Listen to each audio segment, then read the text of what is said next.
quais são as maneiras que normalmente o profissional ou a empresa erra ou peca na hora de fazer a gestão de vulnerabilidades? A primeira delas, que eu listei aqui, é a falta de um processo de gestão de vulnerabilidades.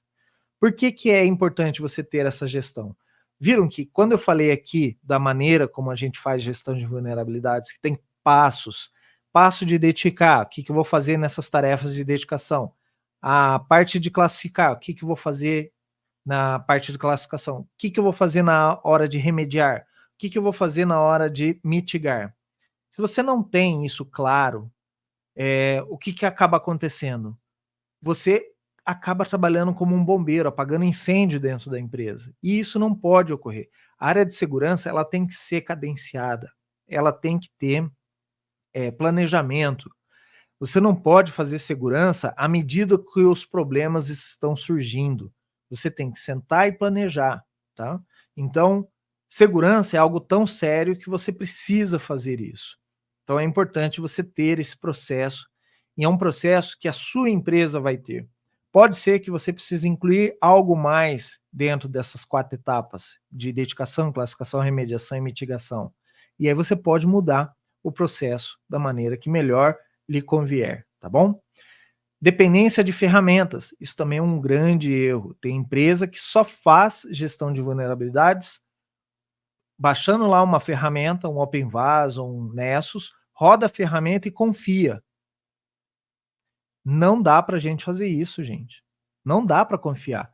Eu mesmo tive, como eu falei, né, no começo do episódio, tive na minha semana, ao longo da minha semana na minha empresa, eu tive uma questão de vulnerabilidade que a gente teve que tratar e que um scanner dava vulnerável e o outro não. Então você não pode confiar cegamente e depender exclusivamente de ferramentas e que isso seja o suficiente para você, tá? E por último, também algumas pessoas pecam na hora de fazer a priorização ou a classificação das informações. Por quê? Não é novidade, toda empresa de segurança ou toda empresa que tem a área de segurança tem recursos limitados. Nenhuma empresa tem funcionário a rodo ou principalmente profissionais de segurança, que são mais difíceis de serem contratados. Então, quando você tem recursos limitados, você tem que priorizar aquilo que é mais importante para você. Já vi casos de empresas que estavam batendo cabeça em vulnerabilidades fáceis de resolver e quando perceberam, elas foram atacados em vulnerabilidades que eram mais importantes para a empresa.